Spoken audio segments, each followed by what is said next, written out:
Simulan na natin ang balitaan. Narito ang malalaki at makabuluhang balita ngayong araw.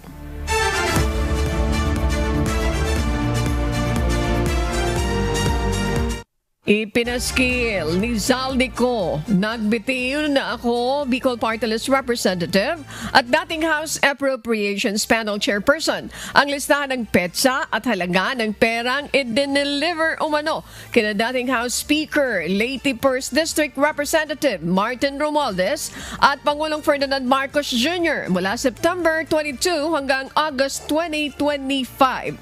Ang kabuang halaga umano ay umabot sa 56.41 billion pesos. Kasama rin ang ilang larawan ng mga maleta, petsa, kung kailan at kanino ito dineliver at kung magkano ang halaga sa pagitan ng 2024 at 2025. Sa pinakabagong video ni Ko na ini-upload sa social media page, ipinahayag nitong mula 2022, inutusan umano siyang mag-deliver ng 2 billion pesos kada buwan. Anya, ang mga tao niya ang nakikipag-ugnayan sa mga tauhan ni dating Public Works and Highways Undersecretary Roberto Bernardo para sa deliveries ng pera. Noong 2022, kakaupo ko pa lang bilang chairman ng House Committee on Appropriations, sinabi na agad sa akin ni Speaker Romualdez na kailangan ko makapag-deliver ng 2 billion pesos kada buwan. Makalipas ang ilang araw, tumawag sa akin si Yusek Bernardo. Sabi niya, kailangan ng tulong ng Bulacan sa problema nila sa baha. Pinapunta niya sa opisina ko sa Kongreso si DPWH District Engineer Henry Alcantara. Sa naging meeting namin ni Alcantara, siya mismo ang nag-offer kung paano ang hatian sa mga proyekto ng DPWH. 22% para kay Speaker Romualdez, 2% para kay Yusek Bernardo at 1% para sa kanya. Hataw Balita ngayon! Inihayag ni Nabota City Representative Toby Chanco ang ilan pang detalye sa ginawang pakikipag-usap ni Pangulong Ferdinand Marcos Jr. sa kanilang dalawa ni dating House Speaker at Leyte 1st District Representative Martin Romualdez noong November 24, 2024. Nangyari umano ito pagkatapos ng Sunday lunch ng pamilya Marcos. Ipinatawag sila sa opisina ni PBBM at pinagalitan umano ng Pangulo si Romualdez. Sinabihan umano ng Presidente na sobra na kayo si Romualdez dahil sa issue sa pambansang budget. Kapwa cousin-in-law ni Congressman Chanco sina PBBM at Leyte Representative Romualdez. Kasunod nito, nalaman umano ni Chanco na ang dahilan ng pagkagalit ng Presidente ay ang reklamo ng Japan International Cooperation Agency o JICA. Ang sabi ni Presidente Marcos, ito, yung sinasabi ko hindi ko masabi na masasakit na salita. Bago niya sinabi yung kayo ni Saldi kinukuha niyo yung budget. Pag-upo, ang bungad talaga kaagad ng presidente kay Martin is, Martin, kayo ni Saldi, ilan bang bahay sa Forbes ang gusto niyong bilhin? Ilan bang eroplano ang kailangan ninyo? Ilan bang Ferrari ang gusto nyo? Gano'ng karaming pera ba ang gusto nyo? Gano'ng karaming caviar ba ang kaya nyong kainin? Yun ang bungad. Yun yung opening statement. Noong November. Noong November 24. Tsaka pa lang niya sinabi na sobra na kayo. Lahat ng pera, kinukuha nyo. Hataw Balita ngayon! Maghahain ng mosyon si dating Palace spokesperson Attorney Harry Roque upang bawiin ng hukuman ang desisyon nito sa pagkansila sa kanyang pasaporte. Paliwanag ng dating opisyal, nagkamali ang korte sa desisyon nito. Mayroon siyang 15 araw upang isumite ang kanyang motion for reconsideration. Sa tingin ko, mali po yung reasoning ng hukuman. Ang sabi niya, ako daw, miski hindi ako tumakas dahil sa pagsampa ng kaso sa akin, wala naman daw ako sa Pilipinas at nang walang balidong dahilan, no? Ibig sabihin, unjustifiable daw yung aking pagkaalis sa Pilipinas at yung aking pag-iwas sa jurisdiction ng hukuman. Hataw Balita ngayon! Samantala, kinansila ng Pasig City Regional Trial Court ang pasaporte ni na dating presidential spokesperson Harry Roque at Catherine Cassandra Leong. Kasama din sina dating Technology Resource Center Executives Dennis Cunanan, Ronilyn Baterna at Mercedes Macabasa. Humaharap ang mga personalidad na ito sa human trafficking case dahil sa umano'y kanilang kaugnayan sa Philippine Offshore Gaming Operator o POGO Hub na Lucky South 99 at Whirlwind Corporation. Nauna nang sinabi ng Presidential Anti-Organized Crime Commission o PAOC na hindi pa nila tukoy sa ngayon ang kinaroroonan ni Cassandra Leong. Ayon sa korte, hindi pa rin tukoy sa ngayon ang kinaroroonan ng 3 pang akusado. Si Attorney Roque naman ay kumpirmadong nasa ibang bansa. Hataw Balita ngayon. Sa pagpapatuloy ng Hataw Balita ngayon, mayroon na umanong blue notice na lumabas laban sa dating mambabatas na si Saldico. Ayon kay Department of the Interior and Local Government Secretary John Vic Remulla, ang blue notice ng International Police Commission o Interpol ay upang alamin ang iba pang impormasyon at kinaroroonan ng isang individual na may kaugnayan sa isang kaso. Hindi pa matukoy sa ngayon kung nasaan si Saldico at hinihinalang gumagamit na ibang passport. We believe he's traveling on with another passport. We do not know if he's using another name. So, bine-verify pa namin eh. The blue notice is out. Now that we have now that he is good, the arrest warrant, the red notice can be out and then we will further determine kung nasaan talaga siya. Hataw Balita ngayon. Nakakulong na sa Bureau of Jail Management and Penology o BJMP ang 7 sa 8 akusado na iniharap kahapon sa Sandigan Bayan sa kasong malversation at graft kaugnay ng kontrobersya sa flood control projects. Ayon naman kay Interior and Local Government Secretary John Vic Remulla, ang isa pang akusado ay nasa kustudiya na ng National Bureau of Investigation o NBI. Kapwa-akusadong mga ito ni former Ako Bicol Party List Representative Saldico. Tiniyak ni Secretary Remulla na walang special treatment para sa mga individual na makukulong dahil sa flood control project scandal. Paliwanag ng kalihim na parehong serbisyo at papayagan sa parehong aktibidad tulad ng lahat ng iba pang persons deprived of liberty ang tatanggapin ng mga ito. Papasok po ngayon ang 6 na lalaking mga nahuli nung isang gabi through the efforts ng NBI at ng CIDG. Sila po ay kasama sa floodgate scandal. Sila po ay mostly taga DPWH, Region 4B. Yung mga nasusunod na pangalan po ay Dennis Pelo Abagon, Gerald Alday Pacanam,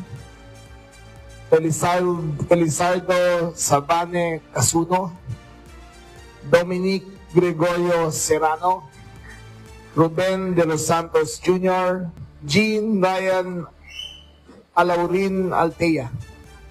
Meron pang isang babaeng inmate na nasa Camp Karingal ngayon. Ano yung pangalan? Wala po kasing female dormitory dito sa Payatas Country Club. Sa Quezon City, female dormitory ay si Lerma Caico. Meron pang isang detainee na hindi pa tinatala siya, nasa NBI, wala pa sa akin yung pangalan niya. Hataw Balita ngayon. Naniniwala si Senator Panfilo Lacson na halata umano ang mga aksyon ng mga partisan group na interesadong patalsikin ng pamunuan ng gobyerno. Tila nakaayos, may koordinasyon at calibrated umano ang plano para pabagsakin ng administrasyon ni Pangulong Ferdinand Marcos Jr.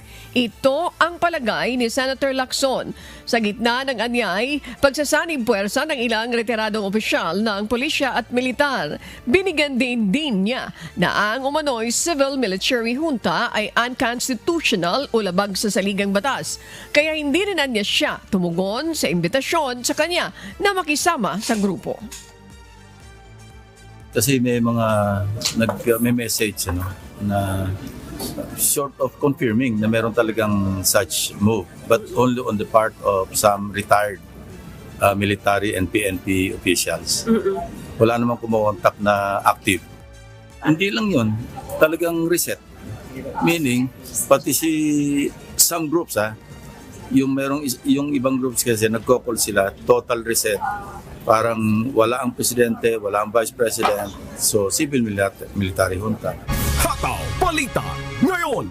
Iginiit ng trillion peso March Movement at Catholic Bishops Conference of the Philippines na wala silang planong pabagsakin ang pamahalaan sa kabila ng planong malawakang protesta sa November 30. Tiniyak din ng mga ito na hindi sila susuporta sa anumang paggamit ng militar o hakbang na labag sa konstitusyon. Ayon sa CBCP, suportado nila ang demokratikong pamamaraan ng pagpapanagot sa mga salarin sa issue. Bukod sa panawagang papanagutin ang mga sangkot at ibalik ang ninakaw na pondo, hinihiling din ng grupo ang mahabang panahong reforma sa pamahalaan. Kabilang dito ang agarang pagpasa ng Anti-Political Dynasty Bill, pagpapalakas ng Freedom of Information Act at pagsasabatas ng Independent Commission Against Infrastructure Corruption. Anila positibo at magandang balita ang pag-aresto ng pamahalaan sa ilang sangkot pero hindi anila ito sapat kundi dapat ay umabot ang pananagutan hanggang sa matataas na opisyal ng gobyerno. Ang ating advocacy nitong trillion peso march ay hindi para pabagsakin ang ating pamahalaan ngayon. We are not calling for the resignations ng ating mga pinuno ng ating bansa. Kung hindi, ang ating ipinaglalaban ay ikulong, ilantad at ibalik ang nakaw ng korupsyon. Kaya po nananawagan kami kung kayo ay natutuwa, tulad po namin na may na-arrest na, tuloy-tuloy po tayo hanggang makuha natin ang goal natin na talagang matapos na itong skandalo na to, makulong na lahat ng nangurakot. Kaya wag po tayo maging complacent. Alam po natin that government is responding because we are up. Hataw Balita ngayon. Nasa commissioner in charge na ang komisyon ng komisyon ng elections o COMELEC ang rekomendasyon matapos ang investigasyon kaugnay ng pagtanggap ni Senator Chis Escudero ng 30 million pesos na campaign donation mula sa public contractor na si Lawrence Lubiano noong 2022 elections. Ayon kay Chairman George Erwin Garcia, kapag naiakit na sa AdBank ang rekomendasyon ay lalabas nila sa Miyerkules, November 26 ang desisyon kung dapat bang kasuhan o hindi si Senator Chis pati si Lubiano. Kung ang desisyon ay kakasuhan, ang COMELEC Law Department na magsasagawa ng preliminary investigation bago posibleng iakyat sa korte ang kaso. Maaari rin nawang sabihin ng AdBank na huwag kasuhan ang mga respondent.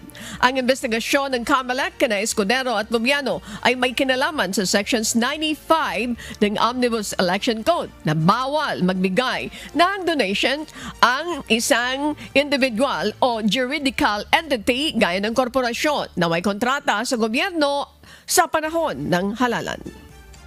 Depende doon sa commissioner in charge yun eh. Kung sa kanyang palagay, kinakailangang aprobahan ng COMELEC and Bank, kaagad namin iyong ma-approve o madidispose ngayong darating na Merkules. Hataw Balita ngayon. Maaari na ang makita ang mga partikular na datos ng government infrastructure projects online. Ito ang binuksan sa publiko ng pamahalaan sa pamamagitan ng Department of Public Works and Highways o DPWH Transparency Portal. Magsisilbi itong digital library para sa higit 247,000 na mga proyekto ng DPWH mula taong 2016 kung saan makikita ang mahalagang detalye gaya ng implementing office, kabuang halaga ng proyekto, progress rate at pinagmulan ng pondo. I-upload din kada buwan ang kopya ng mga larawan, geographic data at downloadable contract documents maging ang mismong status ng proyekto. Ayon kay Pangulong Ferdinand Marcos Jr., kung dati ay hindi nakikita kung ano talaga ang nangyayari sa loob ng pamahalaan na nagdudulot ng talamak na korupsyon, ngayon nais nitong hikayatin ang publiko na makilahok, makialam at magmonitor sa mga nangyayari sa bansa. That is one of this is one of the reforms na nanggaling sa aming natutunan sa experience na ito, sa kakaimbestiga, sa kakahanap sa mga proyekto na flood control na talagang maraming problema. Kaya sa aking palagay, alam nyo, sunlight is the best medicine. So open everything up to the sunlight because the people need to know. Hataw Balita ngayon. Good news sa mga consumer ng kuryente. Ipinagutos ng Energy Regulatory Commission o ERC sa mga distribution facilities at electric cooperatives ang no disconnection policy sa buwan ng Nobyembre at Desyembre. Ibig sabihin, walang mapuputulan ng kuryente hanggang sa pagtapos ng taon. Ayon sa Department of Energy, layo nito na matulungang makabangon ang mga Pilipino dahil sa nagdaang mga kalamidad. Samantala, ang mga consumer na mayroon 100 kilowatt-hour na konsumo ng kuryente sa mga lugar na naapektuhan ng bagyo at lindol ay maaaring magbayad ng staggered o utay-utay. Hataw Balita ngayon. Pinag-aaralan na ng Department of Agriculture ang Maximum Suggested Retail Price o MSRP para sa ilang gulay at karne ng baboy na maaaring ipatupad ngayong linggo o sa susunod na buwan. Base sa ilalabas na MSRP ng DA, nasa 370 pesos ang kada kilo ng liempo, 340 pesos per kilo sa kasim at pigi at parehong tig 120 pesos naman sa kada kilo ng red at white onion at maging ng imported carrots. May inilalatag din na 210 pesos per kilo na floor price ng live hog, ngunit pinag-uusapan pa ito ng kagawaran kasama ang mga hog racer. Nagbabala naman ang kalihim sa mga consumer na mayroon umanong nandaraya upang makapagbenta ng mahal na sibuyas. Upang masiguro naman na may patutupad ng mga pamilihan ang nasabing MSRP, nakatakda namang mag-ikot ang DA kasama ang Department of Trade and Industry at Philippine National Police. DA will ask for show cost and maybe DTI also. Pero ang police powers ito sa DTI actually, dala sa amin. So we're coordinating with DTI maigi on this. But on the level, kung matrace namin saan naman galing yung imported na item na binibenta na mataas, malamang isuspend namin yung importation privilege ng kumpanya na yon, no? Kasi nga bakit nga it usually originates from the wholesale price, di ba? Not in all cases, of course. Hataw Balita ngayon. Target ng Department of Information and Communications Technology o DICT na mapabilis ang pagpapalawig ng libreng access sa Wi-Fi. Ito ay sa pamamagitan ng Juan SIM nagbayan program, Bayanihan SIM project na layong magkaroon ng internet access sa mga liblib na lugar. Sa ilalim ng programa, nasa halos 700,000 ang mga inaasa makikinabang sa buong bansa. Nakapailalim ang programa sa pamamagitan ng competitive bidding, alinsunod naman sa Republic Act 1012009 o ang New Government Procurement Act. Hataw Balita ngayon. Malaking bahagi ng bansa ang magpapatupad ng suspensyon ng face-to-face classes at alternative modalities sa pag-aaral dahil sa epekto ng bagyong Berbena. Sa Calabar Zone, shift to modular learning sa lahat ng antas at sa mga pribado at pampublikong mga paaralan sa San Pablo City, Laguna.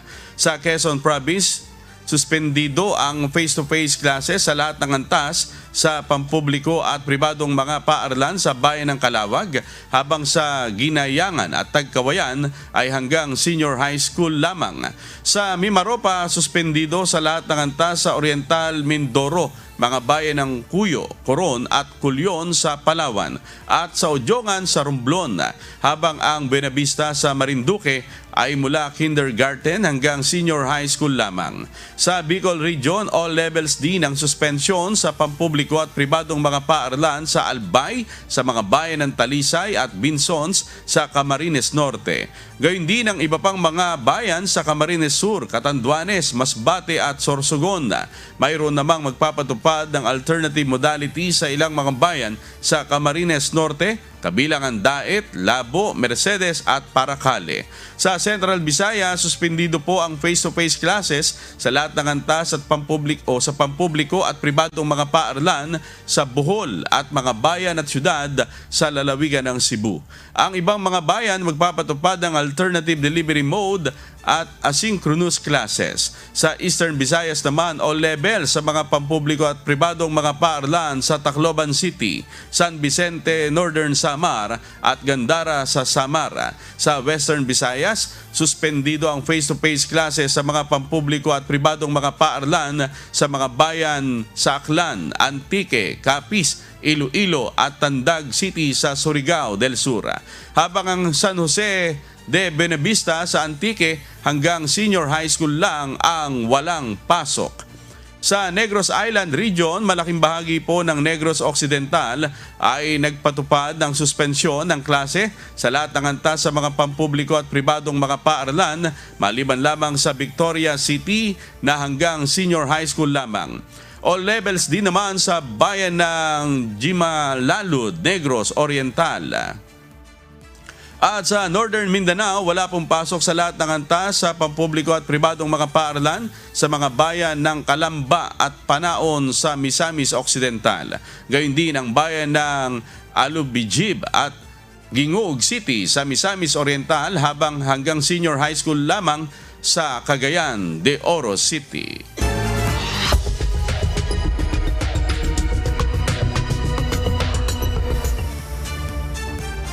Magandang umaga sa ating mga kababayan sa buong mundo. Pinagpaplanuhan ng Malaysia na magpatupad ng social media ban sa mga batang edad 16 pababa upang mabawasan ang kanilang access sa digital platforms. Kaugnay din ito ng mga concern sa child safety gaya ng cyberbullying, financial scams at child sexual abuse. Ayon sa isang communication official ng Malaysia, pinag-aaralan na ng kanilang gobyerno ang mekanismo para ipatupad ang age restrictions. Pinag-aaralan nila ang polisiya ng social media ban gaya sa Australia at sa iba pang mga bansa. Inaasahan ng Malaysia na maipatupad ito sa 2026. Hataw Balita ngayon! Inalis na ng Estados Unidos ang temporary protected status ng bansang Myanmar. Sa inilabas na dokumento ng Department of Homeland Security ng US, nakasaad na matatapos ang status ng November 25. Matapos muling pag-aralan ang temporary protected status, hindi na-meet ng Myanmar ang mga kondisyon para palawigin ito. Ibig sabihin ito, ang mga local nationals ng Myanmar na dating nabigyan ng temporary protected status ay aalisin na. Ang temporary protected status ay nagbibigay ng temporary immigration benefit sa mga ibang bansa na nasa ilalim nito, alinsunod sa Immigration and Nationality Act ng US. Ang mga eligible sa ilalim nito ay maaaring manirahan sa US at hindi maaaring pauwiin sa kanilang bansa hanggang epektibo ang temporary protected status. Mayroong nasa 4,000 mga citizen ng Myanmar na apektado ng civil war sa kanilang bansa ang nakikinabang sa ganitong programa ng US. Hataw Balita ngayon! Mas mababa man ang bilang ng mga turistang bumisita sa Singapore kumpara sa pre-pandemic levels, hindi ito naging hadlang para tumaas ang kabuuang tourism receipts ng bansa. Ito ang umahataw na balita ni Ara Dagdag. Kamakailan, inulat ng Singapore Tourism Board o STB na mas mababa pa rin ang bilang ng mga turistang bumisita sa Singapore noong nakaraang taon kumpara sa pre-pandemic levels. Ayon sa STB, umabot lamang sa 16.5 million ang international visitor arrivals noong 2024. Mas mababa ito sa 19.1 million na naitala noong 2019. Sa ulat nitong Biyernes, iniulat ng MTI na mas tumaas ng 24.4% ang average spending per visitor mula 2019 hanggang 2024 na nagpataas sa kabuuang kita ng sektor. Batay pa sa ulat, habang bumababa ang gastos ng mga turista sa pamimili, mas malaki naman ang kanilang ginugugol sa food and beverages, amusement at entertainment. Kung ikukumpara sa 2019, tumaas ng 71% ang spending sa pagkain at inumin noong 2024, habang bumaba naman ng 7% ang gastos sa accommodation at 7.8% sa shopping. Sa kabuuan, mas mataas pa rin ang tourism receipts ng 2024 kahit mas mababa ang arrivals dahil sa mas malaki at mas nakatutok na paggastos ng mga turista sa experiences at pagkain. Binigyang diin din ng MTI na nananatiling mahalagang haligi ng ekonomiya ng Singapore ang turismo na nag-ambag ng humigit kumulang 6% sa services exports ng bansa noong 2024. Mahalaga rin ito sa pagpapalakas ng konektibidad at international na reputasyon ng city-state. Samantala, target ng STB na mapalago pa ang tourism receipts ng bansa at umabot ng 47 billion hanggang 50 billion Singapore dollars pagdating ng 2040. Layunin din ng bansa na maging premier destination para sa leisure at business travel sa rehiyon. Ara dagdag, humahataw sa balita ngayon.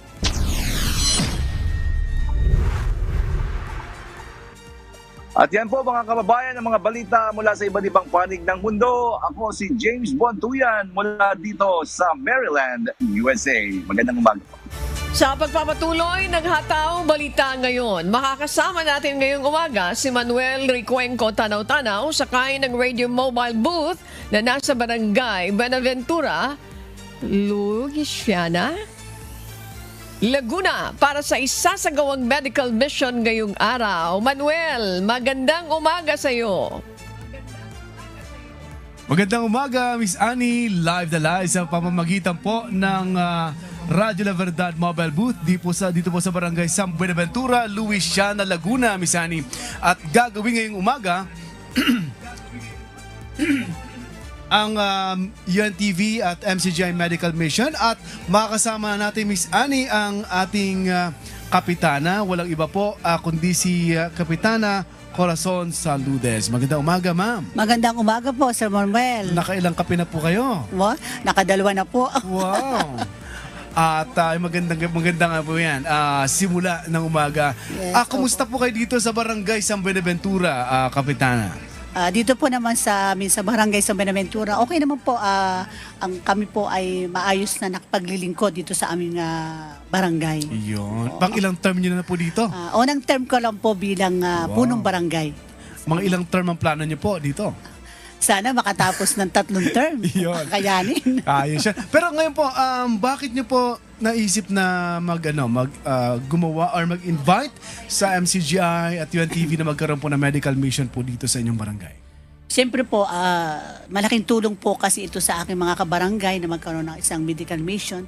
Kasi dito po sa aking barangay ay bihira po yung nagkakandak po ng ganitong medical mission. Mm-hmm. At yung pong aking mga kabarangay, siyempre ay nangangailangan din po ng mga free na mga medicine at saka consultation. Kaya yung pagdadala po dito ng isang ganitong event na malaking, masasabi ko po na isa po ito sa malaking medical mission na nagawa dito sa aming barangay. Kami po natutuwa sa UNTV at sa MCGI na makakapaglingkod po kami sa inyong mga kabarangay dito sa San Buenaventura, Louisiana. Ano po yung kalamitang mga idinadaing na mga karamdaman po dito sa inyong barangay ng inyong mga residente? Unang-una po, pag mga lumalapit dito po sa aming barangay, sa health center, yung pong inihingi po lagi ay yung kanilang mga maintenance. Unang-una po ay sa high blood, opo, sa sugar, yung po sa ubo, yung kalimitan po yung mga dinadaing dito sa aming barangay. Marami pa naman yung ubo ngayon. May ubo po ako, kaya baka po Ako rin po, sir. Sige, mag-ubuhan na lang tayo. May gamot naman mamaya, Kapitana. Yun nga po kagandahan. May sapat bang mga pasilidad at mga medical staff ang inyong barangay? At may gamot po bang naibibigay naman kung sakaling humihingi po sa inyong barangay? Meron naman pong naibigay na gamot sa mga lumalapit dito sa aming barangay. Kaya lang po ay, siyempre minsan ay kinukulang din, nawawalan din. Pero naandyan po naman yung aming RHU na sila din pong sumusuporta. Pag nawawalan na po ang barangay ng gamot, meron nagdadala po sila sa mga maintenance nilang po ang kalimitan. Opo. Yun. At malaking tulong na po, makatulong na po itong medical mission ng UNTVET ng MCGI. Ngayon po, ano pong pangkaraniwang trabaho ng mga inyong kabarangay dito? At balita ko dito, ginagawa ang mga sombrero at mga iba pang produkto? Yes po. Talagang dito po yung sombrero na yari sa pandan. Yung po ang karimitan. Pandan yung nilalagay pandan po sa kanin? Hindi po. Iba po yung sir. Pandan yung pong pandan na nilalagay sa kanin ay iba po yung maliit lang po Nagutom na ako sa pandan. Mabango kanin. kasi yun, Mabango, sir. di ba? Ang sarap po sa tuyo. Yeah. Pero yung pong pandan na ginagawa namin sombrero, malaki po ang variety nun. Saka may mga tinik po yun. Medyo tinatawag po ng bago po namin magawa yung sombrero ay may proseso po kami ng kung tawagin ay pamamandan. Pamamandan. Pero yung pandan na yun, iba po yun dun sa mabango. Iba po. Malaki pong kaibahan, sir. Malaki po. Sige po. Sige po, ano po ang inyong mensahe sa ating mga kabarangay dito sa San Buenaventura, Louisiana, na napakaganda ng kalsada dito sa inyo. Kasi kahit na medyo nahihilo kami sa sobrang zigzag, pero masaya kami na dumating dito kasi may medical mission ng UNTVET at MCGI. Invite them po para sa makapunta ngayong umaga, makahabol at mag-prepare na po sila dito sa inyong barangay sa medical mission po na ito. Yes, sir. Sige. Para po dito sa aking mga kabarangay, dito sa Barangay San Buenaventura, inanyahan na po kayo mga kabarangay na ngayon ay mag-ready na kasi naka-ready na po ang ating medical mission dito sa ating covered court. Marami po tayong magiging benepisyo dito kasi isa po itong malaking medical mission na nadala ng MCGI at UNTV para po dito sa ating barangay. Kaya sa akin po mga kabarangay, kayo po ay magsimpunta na dito at malaki po itong magiging tulong para sa ating lahat sa libreng consultation at sa mga libreng gamot po. Yon. At nakasama po natin, Miss Annie, ang punong barangay ng Barangay San Buenaventura, Louisiana, Laguna, si Kapitana Corazon Z. Saludes. At balik po sa inyo, Miss Annie, mag-aalmusal lang po kami dito ng napakasarap na almusal at kape.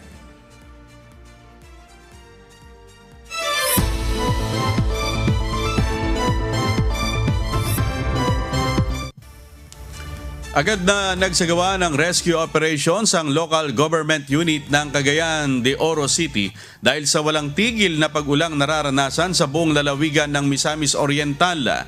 Sa tulong ng Cagayan de Oro City Rescue, kagabi sinimulang ilikas ang mga residente na nakatira sa barangay Higaonon at Bugo. Bukod kasi sa pagbaha sa kanilang lugar dahil sa walang tigil na pag-ulan, posible ring umapaw ang tubig sa dike na maaaring magdulot ng matindi pang pagbaha sa palibot ng lungsod. Hataw Balita ngayon! Bahana sa Barangay Parang, Cantilan, Surigao del Sur simula kahapon base sa kuhag video at larawang ibinahagi ni Lebrado P. Espiliaga Jr. Maging sa Antao, Carmen, Surigao del Sur, tumaas na rin ang tubig sa kalsada. Hindi rin nakaligtas sa tubig baha ang Tandag City Bus Terminal at bahagi ng National Road sa Barangay Gamuton, Lanusa, Surigao del Sur ay lumubog na sa baha dahil sa Tropical Depression Verbena na patuloy na nararanasan sa Northern Mindanao at ilang bahagi ng Visayas. Hataw Balita ngayon! Naglabas ng lahar advisory ang PBOX dahil sa banta ng pagregasa ng lahar mula sa Bulkang Mayon kung lalakas ang ulan sa Albay dahil sa bagyong Verbena.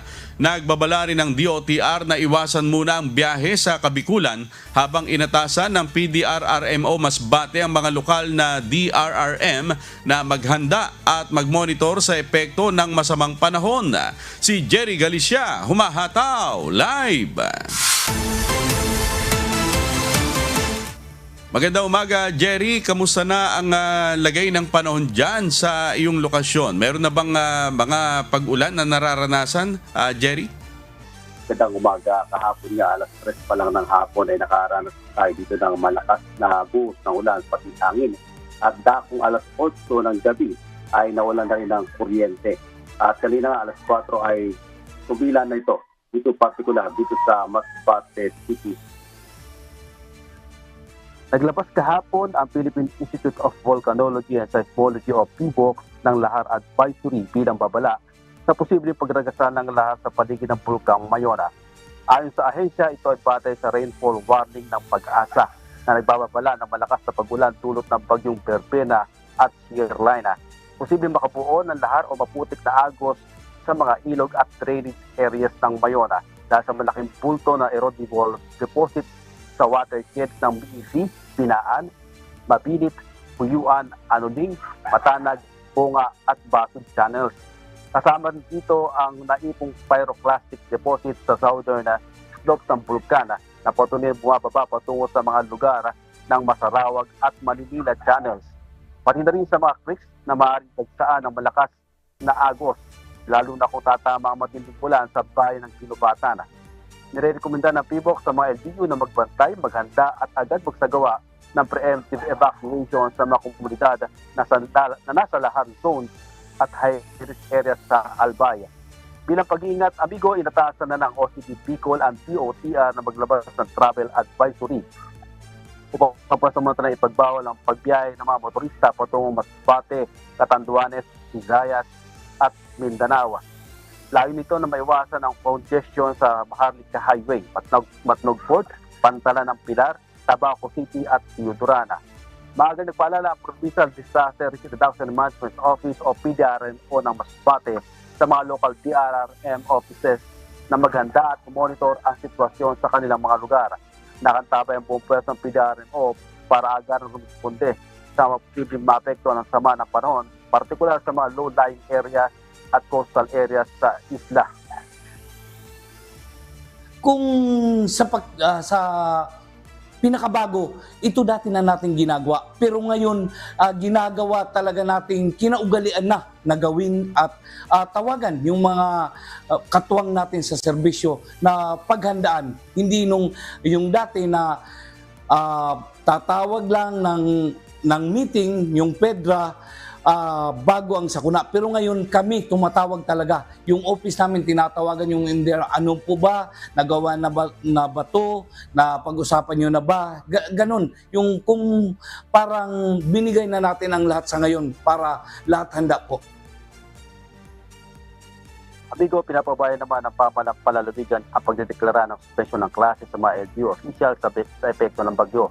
Naputol nga sa pleno kuryente dako alas 8 kagabi nung lumakas sa pagpusang ulan patulad sa Masbate City. Pero bumalik na rin dakong alas 12 ng hating gabi itong supply o power supply ng kuryente dito sa Masbate. Na balita, balik sa iyo, amigo. Alright, maraming salamat Jerry Galicia mula sa Masbate City. Hataw Balita ngayon. Mga kasambahay, kung may mga istorya po kayong nais balikan sa Hataw Balita ngayon, pwede niyo po itong muling mapanood sa aming official social media account. Magtungo lamang po sa UNTV News and Rescue YouTube channel at i-click ang subscribe button. Gayon din po sa aming Facebook at TikTok accounts. Mapapanood nyo rin rito ang iba pang news programs ng UNTV, pati na po ang video ng nag-iisang public service channel. Kaya tara na! Subscribe, like, and share. At sa aming ibabahaging mga salita ng Diyos na ating sandigan, mula sa Awit, Kapitulo 145, talatang 16. Iyong binubuksan ng iyong kamay at sinasapatan mo ang nasa ng bawat bagay na may buhay.